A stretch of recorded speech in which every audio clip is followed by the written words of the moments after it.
I'm Ellen Leventhal, and I live in Houston, write picture books and some other things. I just want to talk to you real briefly about 3 of my kind of Texas-centric picture books.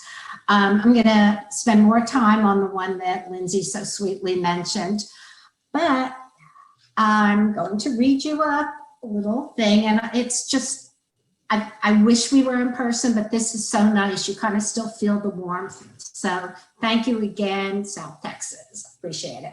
Okay, here we go. So, in a meadow near Austin where cows like to munch, Sue Ellen is hungry, bluebonnets for lunch. So this was my first one that is still in print. And Don't Eat the Bluebonnets is a story about Sue Ellen, who is a very feisty cow who has a taste for bluebonnets. Now, of course, everyone tells her, don't eat the bluebonnets, which is so much fun doing this with little kids because they're screaming at you. And she finds, she said, well, they'll come back. The grass comes back. And it's like, don't eat the bluebonnets. The water comes back. They'll come back. Well, of course, she ends up eating the bluebonnets and has to fix it at the end. So it's really a story. It's fun, it's funny, but it's a story about environmental issues, responsibility, decision-making. And then there's some back matter in it that talks about real bluebonnets. And of course, I had to have a disclaimer saying that, you know, cows have been known to eat bluebonnets, but people should not. And actually, we talked about the whole thing of, you know, well, I didn't grow up in Texas, but what did they say? I got here as soon as I could. But my kids grew up in Texas, and it was always, you can't pick it. Well, it was really because they were on state land. So if you have bluebonnets in your backyard, either other one could really be any place, but I decided to put it in El Paso. Down near El Paso, where sheep learn to hop, poor Lola can only trip, slip, and then flop.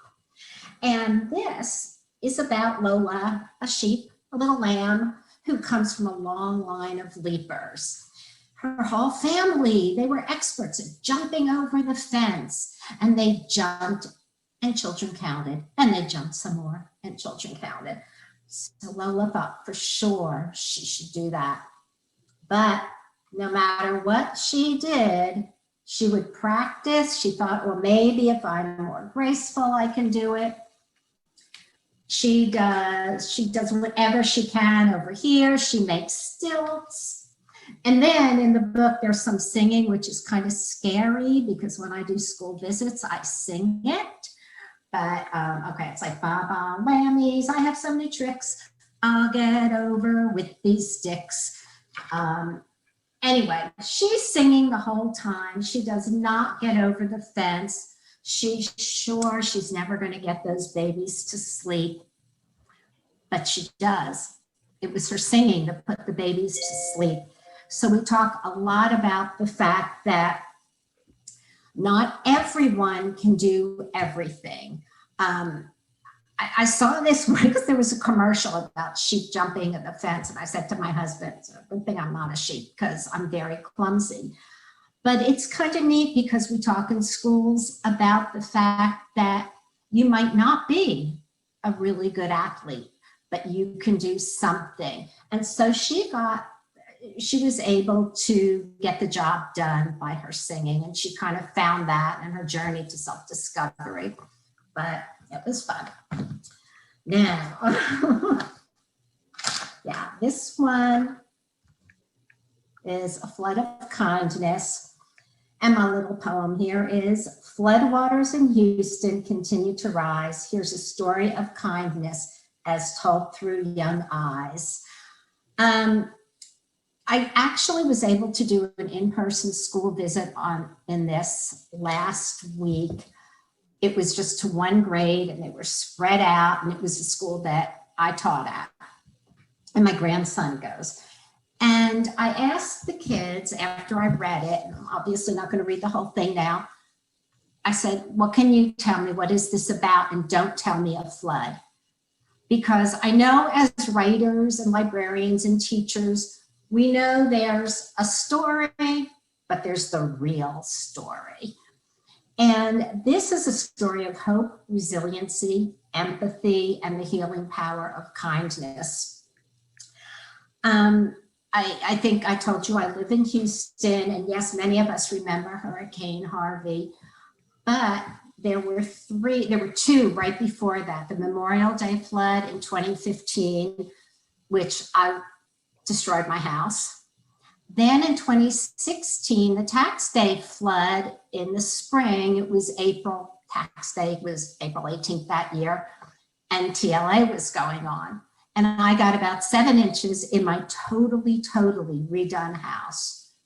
I was staying at my son's, and I wouldn't normally say this, but I think you brought this up, Susie. TLA was there. I was scheduled to be in the SCBWI booth. I could not. The thought of going out in rain, I just couldn't handle it after the Memorial Day flood. And then there was Harvey.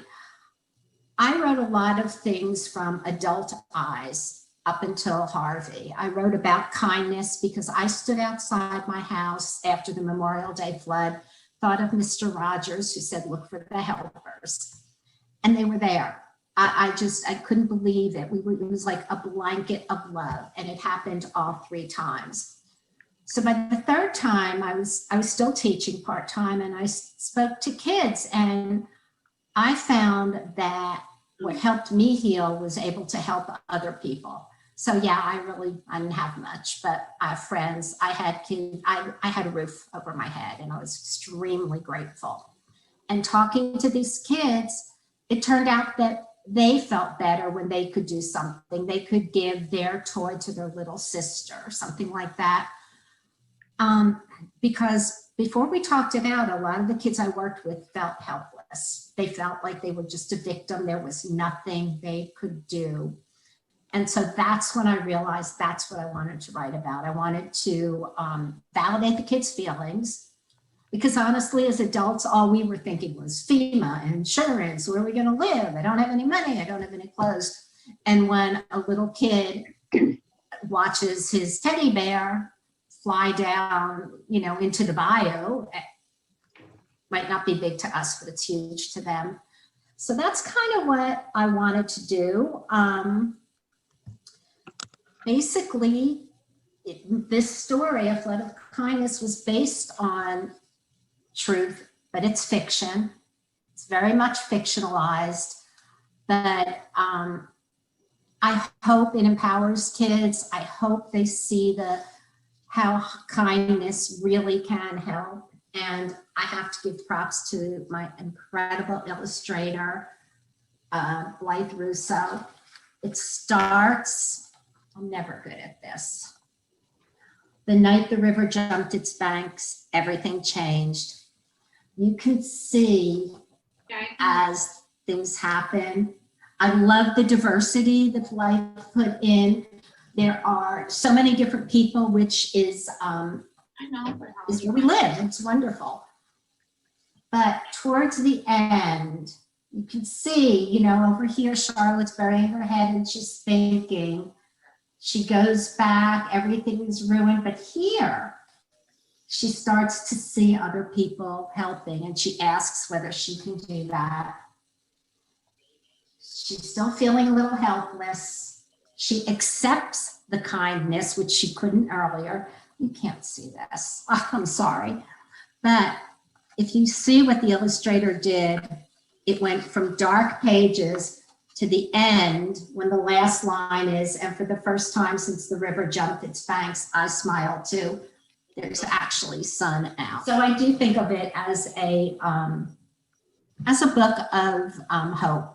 It's certainly not, I've had people say, oh, it made me cry. And I'm like, oh my God, I don't want people to be sad. But I'm hoping people can relate to that on many levels. It's not about a flood. It's about loss. It's about feeling out of control. And I want kids to feel like they have some power.